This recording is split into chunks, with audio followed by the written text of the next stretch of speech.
जर घरामध्ये भाजीला काही नसेल तर मोड आलेल्या मुगापासून छान कोफ्ता करी बनवता येते. खुसखुशीत कोफ्ते आणि त्यावर स्वादिष्ट मसालेदार ग्रेव्ही.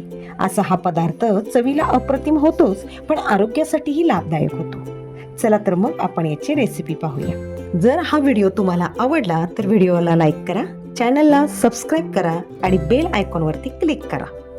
1 वाटी मोड आलेले मूग आहेत, ते आता आपण जरा बारीक करून घेऊया. जास्त बारीक करायचे नाहीये, भरड काढून ह्याची घ्यायची आहे. मोड आलेले मूग आपण बारीक करून घेतलेले आहेत. आता हे आपण काढून घेऊया. 4 चमचे डाळीचे पीठ याच्यामध्ये आपण घालूया. 3 4 यामध्ये आले, लसूण, कोथिंबीर याची पेस्ट केलेली आहे, म्हणजे चेचून घेतलेले आहेत, ते टाकूया आपण त्याच्यामध्ये. 1 छोटा चमचा तिखट घेऊया. पाव चमचा असा मीठ घेऊया याच्यामध्ये. थोडीशी हळद टाकूया आणि अर्धी वाटी आपण काय करूया, कोथिंबीर टाकूया त्याच्यामध्ये.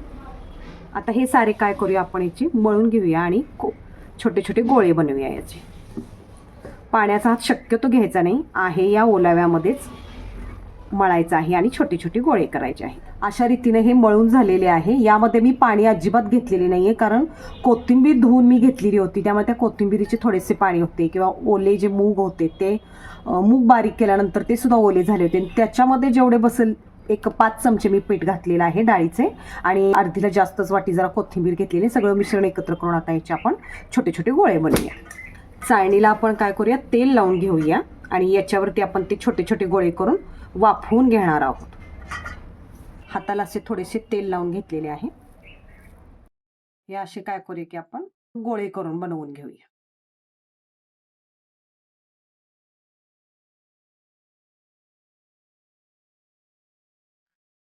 हे जे पीठ आहे ते आपण जास्त घट्ट केलेलं नाहीये, कारण नाहीतर मग ते जे गोळे केलेले आहेत ते कठीण बनतील. म्हणून असे मध्यम, असे मऊ मऊ असेच ठेवलेले आहेत बघा.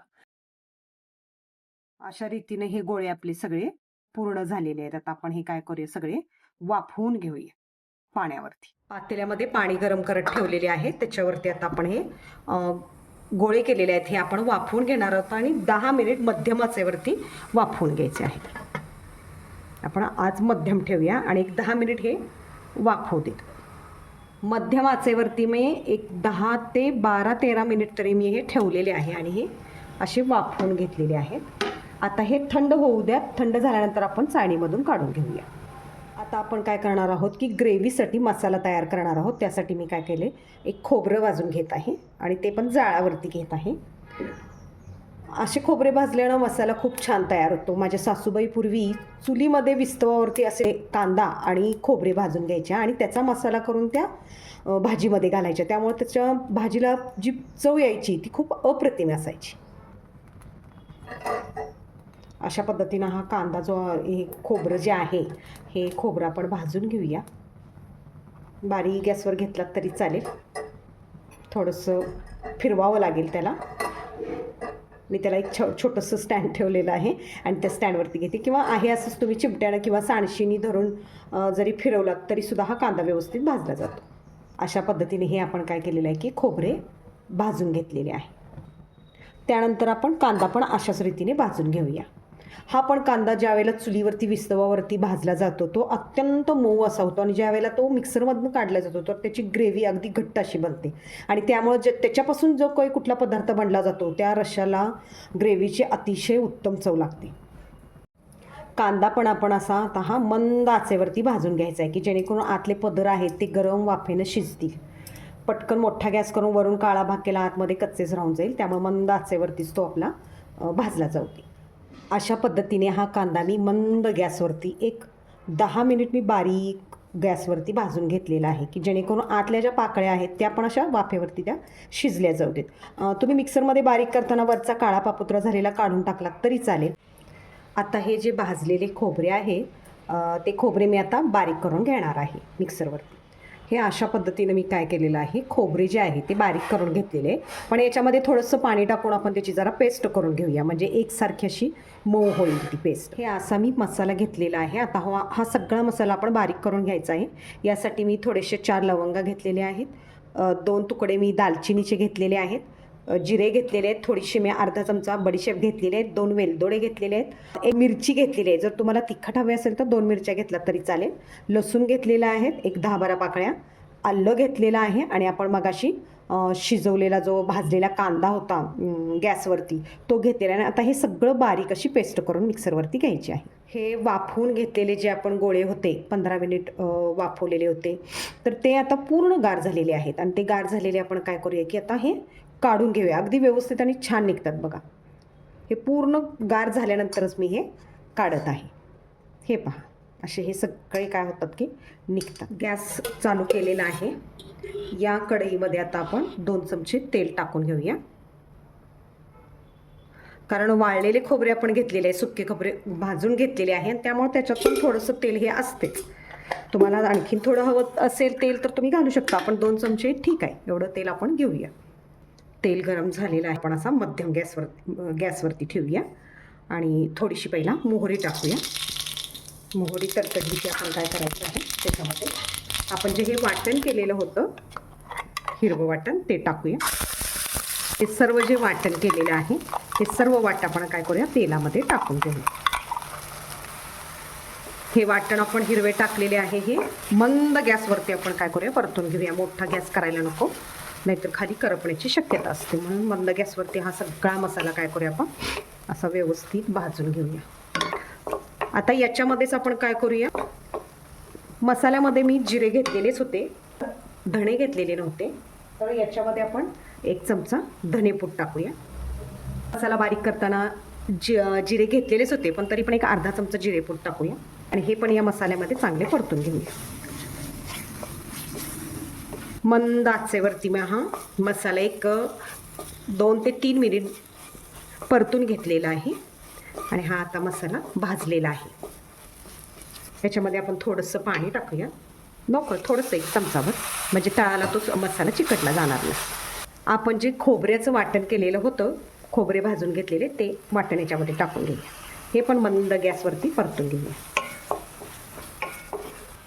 आता यामध्ये काय करूया, पाव चमचा हळद टाकूया.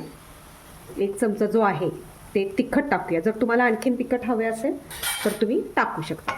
आणि हे सगळं व्यवस्थितरित्या मिक्स करून घेऊया. म्हणजे मंद आचेवर हे परतूया आपण.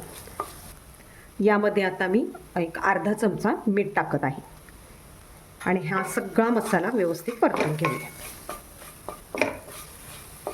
आता यामध्ये काय करायचं आहे, गरम पाणी घालायचं आहे, गार घालायचं नाही आहे. तुम्हाला किती घट्ट हवे पातळ हवे त्याप्रमाणे तुम्ही करू शकता. पण बऱ्यापैकी पातळ जर केले तर भाकरी आणि भाताबरोबर सुद्धा ती खाता येते. म्हणजे भाजी नाही केली तरी चालू शकेल. नुसत्या एवढ्याशा रस्सा भाजीवरती तुमचं जेवण होऊ शकतं.